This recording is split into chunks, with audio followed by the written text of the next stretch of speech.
Well, back to Folk Wrestling AEW Dynamite review 26th of February. Another week, another shitty show for Yeah. AEW, the finale, the go-home show before the pay-per-view. Are we buying it? Are we buying it? AEW Revolution, and does it get any more generic than ever Revolution? I mean, I don't think it does. Revolution is a pish pay-per-view. I mean, I just think, you look at the old, I mean, King of the Ring, Armageddon, No Way Out, like, they sound good. Revolution just... it just sounds pish, you know what I mean? At least it's better than a gimmick pay-per-view. I know, but still... But it's not shit like Bad Evolution. Blood, you know what I mean? That stuff like that sounds good.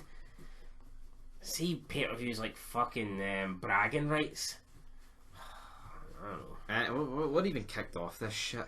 It was a 30-man Iron Man match. 30 minutes. 30 minute Iron Man match. Between Pac and Kenny Omega. No need for this whatsoever. What, like, when did this? This is got announced like via Twitter. So I don't know who's Pac facing going into the... Orange Cassidy, Right. which is a disaster. And Kenny Omega is defending his titles. Like... I get that Omega and Pac were I think they were in a bit of a feud. Or were they? I don't know, were they? Regardless, why are they having... Normally an Iron Man match is something that kind of ends a feud. And it's very rare you'd have an Iron Man match on free TV. To kick off the show, the placement was very odd. But for some reason they had it. Went to overtime, couple of big spots. Cool spot out to the outside for the table. But I mean, Kenny Omega was supposed to be the face, but he was helped several times by the Young Bucks in this. I mean, they saved him from getting counted out at one point. I know. Maybe that's so that when Pac lost, it looked like he kind of, didn't lose fairly because Omega had help for the Young Bucks, but I I don't know. don't know what their logic is, but he wins. And who's Omega facing? It's Omega and Page versus Young Bucks. And they're helping him. Yeah, exactly. I mean, maybe What the I can understand it. Maybe the Young Bucks help him throughout the match. Then in overtime, they fucking shaft him or something. Like. But I suppose they're all part of the Bullet Club, so they can't be doing that. No, the Elite, man. Elite. We can't call it the Bullet Club. Elite pile of shite. What was next? Moving on. Best friends against the Butchers.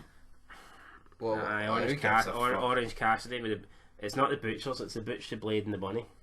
The Pish, the Pish, and the Pisher. It's just a weird fucking combination. I can maybe buy a Butcher and a Blade person. But not a Bunny. Why is a Bunny with him? Unless the Bunny's getting butchered by the Blade. I don't get it, man. But I tell you what, it's probably one of the best tag teams AEW have. It's better than Best Friends. Best Friends just sounds pish. Generic. Everything about this company is generic. It's 101. Know who belongs? See people like that. Remember that Trent Barretta? Yeah. I'm surprised he's not in this AEW. I know. Because he would just fit right in. Angel Garza, fucking other Humberto Carrillo. These ones are just AEW. At least fucking Zack Ryder stood out a wee bit, the internet champion, you know what I mean? I know. I'll give the guy a bit of credit. Seeing you look at like that Trent Barretta, he is the definition of Dog Pish. he's the definition of just your Ring of Honor guy, no character, no built, no star presence. You just look at the guy and he's a guy that can do flips and stuff, and that's pretty much it. But who actually even won this match? don't know. Yeah, it doesn't matter. Who cares? Up next with a fatal 4-way women's match. 3 of them looked the same, and one was a midget Japanese was wrestler. that Rio? Is that real? With new attire? I think so. I don't think it is. I think it is. I don't think it is, because I've seen this person with this attire months ago. Oh well. I don't know. Was this number one contender or? I don't know, it was just kind of harmed. I don't know who won it. Yeah, then we had the weigh-in. Was that it? Was that the show? Yeah, Cody Rhodes nowhere to be seen. MJF nowhere to be. What they did do was they showed like a highlights promo from the things that have happened over the previous week, like the lashes and the cage match. But Why is he not on the show? I know it makes no sense. He's the owner. Yeah. I mean, all they do is have a go at the part-timers. I mean, unless WWE, unless one of them was sick or something, and One of them was sick with the camera. maybe Cody got the coronavirus. And he's trying to whip it out of him. Could be it. I don't know, man. I don't know. It's a fucking company. This is the kind of this is what I'd expect to see for Brock Lesnar, not from Cody Rhodes. I mean, yeah, actually, they actually did this pretty well in my opinion with the whole lashes thing, and then that steel cage match, and But the last week's it's your last chance to capitalise. You know what I mean? Get people to buy it. And all the days show what's happening in the previous. That's cheap. That's cheap. Cheap as hell. Like I guarantee you, see going into Mania, see the last week on Raw, I guarantee you there's something happening. They're not just showing you what's happened in the previous weeks. There's something that's happening. So I don't know. On current Raw.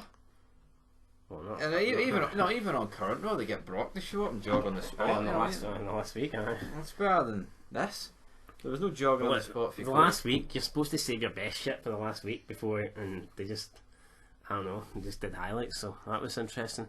In the weigh-in, I mean, I don't know, it's entertainment. I mean, you watch wrestling for entertainment. You don't watch it for a real fight. And at the end of the day, this isn't a real fight. If I wanted to see a real fight, I would watch Wilder Fury. Yeah, so I don't know why they're portraying it as a real fight. I mean, seeing like ring girls standing there, and then people that are like judges that are taking the official weight. They got the ring announcer. Yeah. What's that? It's not doing nothing. Why not a press conference? I could buy a press conference more. Like, Why do they need weight though? What would be better, right? A weigh-in between Austin and Rock for the Mania 17 thing, or that sit-down interview with JR? That's my point. At least a press conference is like that. Well, they did a sit-down. I forgot we did a sit-down interview with the Bucks and. Ah, it was cringy as hell. We love you and oh that's piss. Would that not have been better for Cody Rhodes and MJF? If. Well, because there's actually a right. No, I mean this is just. What's the point of a sit-down thing where they're just praising each other? Oh, I mean, I love you. You're my best friend. Oh, can't wait. Like, I mean, surely the sit-down interview would have been better with Cody and the MJF, or even Moxley and Jericho. But to have it with, I mean, I don't know, it's just a waste of JR's time. Was that a blade job? The headbutt. Well, he's legitimately got stitches, like, so I mean, I suppose, I don't know. The headbutt didn't look like it could do that. But when you get older, your blood gets thinner. Sure, look at Ric Flair. Every time Ric Flair bleeded, it did look like real blood. What do you mean thinner? When you get older, your blood gets thinner. I know, but what's that got to do with opening up? No, I'm just saying something. Thinner blood can not look like a bit lighter, you know. It's like when you get that pink kebab sauce. Aye, well that's what Ric Flair looks like. No, I was going to say I think Ric Flair's face actually looked like legit blood, but anyway, though, fuck shit. What are we giving it a 10? Hey, Moxley headbutts Jericho. Oh. Comes into a brawl. Goldust comes out, and well, not Goldust, Transgender Dust comes out and attacks. Jericho should be in the inner circle with Jericho. So anyway, they brawl to the back and they're having a fight in the concession stands, and JR's like, not the donuts, not the dinking dots, the dinking dots, god damn it, the dinking dots have been broken in half. So Goldust got slammed into the donut stand, and then Darby Allin comes running down. And gets battered by Sammy Guevara, which was actually... Is it Allin versus Guevara at the pay-per-view? So. What a bunch of jobber matches, like...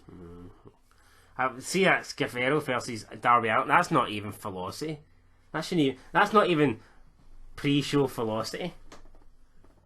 It's get in the bin Velocity. Yeah. It's fucking brutal, man. So he gets hit with the sledgehammer. He gets hit with the skateboard. The skateboard. May as well be the sledgehammer. He didn't. I wish Triple H would just come out and bury this whole product. So yeah, he didn't ride down the skateboard, but then he got hit with the skateboard and it snapped in half. So obviously a fix.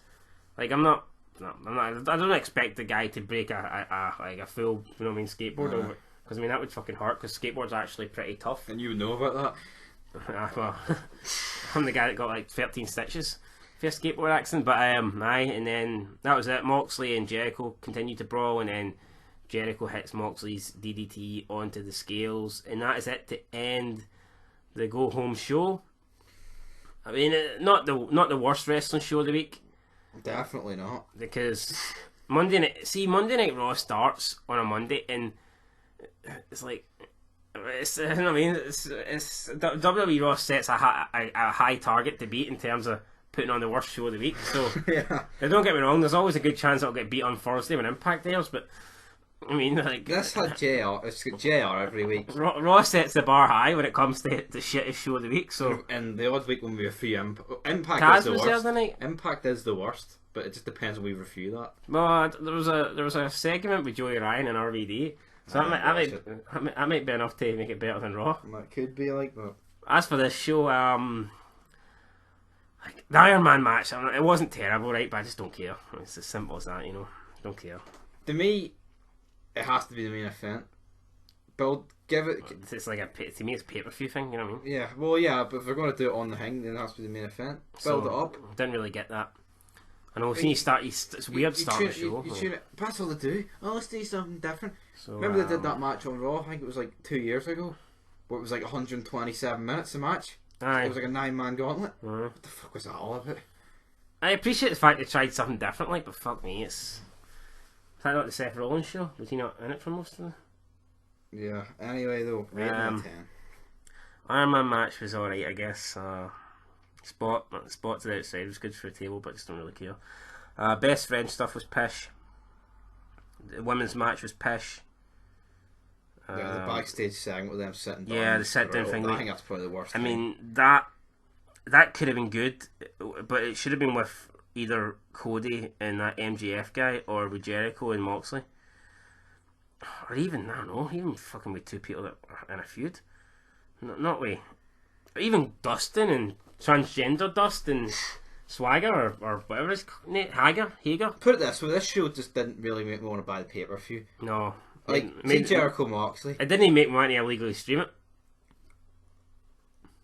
There's nothing on this card. I'm sorry, like, but it's done. It's dead. I appreciate them trying something different with the weigh-in as well. I'll give this a 2 out of 10 because But that's the thing, right? See the two matches that I mean, I'm not even saying I'm looking for, but the ones that stand out, right? It's MJF Rhodes and Moxley Jericho, and one of them they didn't even build up on this. No, I'm being fucking. I'll give it a 3 out of 10. I think I'm being harsh here because the weigh-in segment was actually alright. I think, especially when transgender Dust ran down and JR's like not the Dinkin' Dots. You know what I mean? That's about as good as wrestling gets these days. JR appeared and hang on Raw. I'll give it a 3 out of 10. I mean, the weigh-in was alright. It's not what I think. The concept of it. Yeah, it's just, I mean, it's what they're, no, I mean, then they're showing you the records, and it's like, it's not about that. I mean, they're dead serious. Like, you don't want dead serious shit. Like, well, seriousness in a way, but they're not doing it in a serious way. It's a serious thing. I mean, it's for the world title, but they're doing it in like this is actually a serious, like, legit. And then how can they do that and then Orange Cassidy's on the show? Like, could you imagine Hogan and Rock having a weigh-in for the main 18 match? I know. Like, I know Austin and Michaels did the press conference, but like, you had to sit press down. conference, I think it'd be different. Tyson was there and everything. I mean, I could have bought a weigh in with like Andre the Giant Hogan. You got the big fucking £500 guy sitting on the scales. Aye, but anyway, man, 3 out of 10. That's what we'll give it. Are you giving it a 3 out of 10? Aye, fuck it, we'll give it. Aye, I'll meet you right in the middle. Wait, what's it 3 out of 10? Weigh in Iron Man match. Even though it wasn't that good, like. And what else happened? There must have been something else. Guy put something else over. Fuck, there wasn't. Fuck 2 out of 10. Fucking 3 out of 10. My whole. What else happened? Nothing. There was that. I mean, it could have got a 3 out of 10 if Cody was there or something. I don't know. 2 out of 10. 2 out of 10. 2 out of 10, man. Fucking maybe 1 out of 10. Nah, 2 out of 10. Aye, 2 because Raw gets zeros, man. We need to make it a wee bit higher. Peace out.